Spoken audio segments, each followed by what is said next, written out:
आदित्यद्वादशनामस्तोत्रम् एकचक्ररथो यस्य दिव्यः कनकभूषणः स मे भवतु सुप्रीतः पञ्चहस्तो दिवाकरः। आदित्यः प्रथमं नामं द्वितीयं तु दिवाकरः तृतीयं भास्करः प्रोक्तं चतुर्थं तु प्रभाकरः पंचमं तु सहस्रांशुः षष्ठं चैव त्रिलोचनः सप्तमं हरिदस्वश्च अष्टमं तु विभावशुः नवमं दिनकृत्प्रोक्तं दशमं द्वादशात्मकः एकादशं त्रयीमूर्तिर्द्वादशं सूर्य एव च द्वादशादित्यनामानि प्रातः काले पठेन्नरः दुःखप्रणाशनं चैव सर्वदुःखं च नश्यति। ओम एकचक्ररथो यस्य दिव्यः कनकभूषणः स मे भवतु सुप्रीतः पञ्चहस्तो दिवाकरः।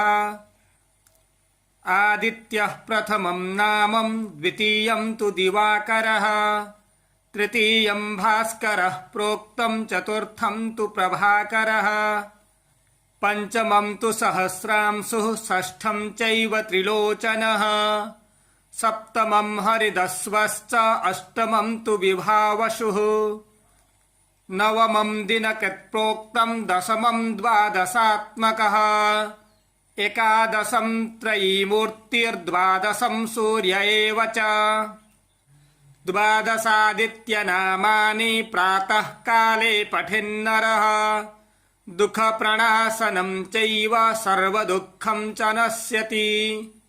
ओम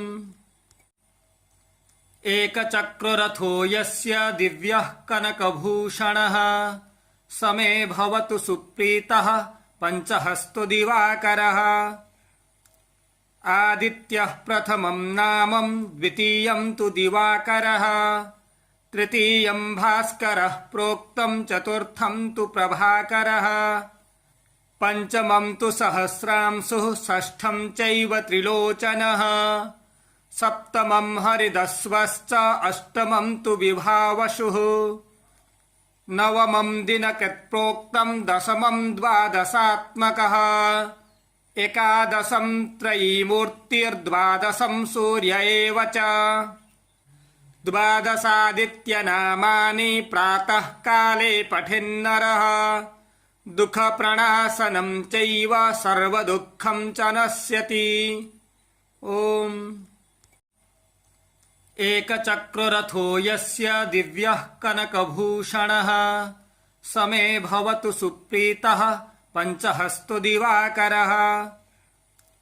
आदित्यः प्रथमं नामं द्वितीयं तु दिवाकरः तृतीयं भास्करः प्रोक्तं चतुर्थं तु प्रभाकरः पंचमं तु सहस्रांशुः षष्ठं चैव त्रिलोचनः सप्तमं हरिदस्वश्च अष्टमं तु विभावशुः नवमं दिनकृत्प्रोक्तं दशमं द्वादशात्मकः एकादशं त्रयीमूर्तिर्द्वादशं सूर्य एव च द्वादशादित्यनामानि प्रातः काले पठेन्नरः दुःखप्रणाशनं चैव सर्वदुःखं च नश्यति। ओम एकचक्ररथो यस्य दिव्यः कनकभूषणः स मे भवतु सुप्रीतः पञ्चहस्तो दिवाकरः।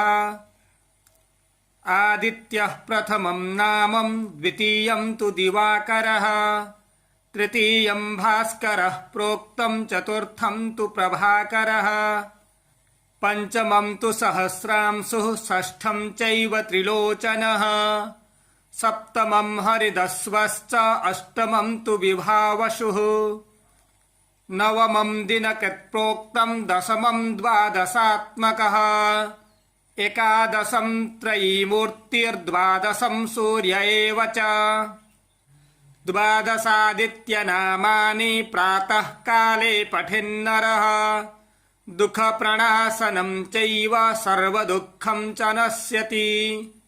ॐ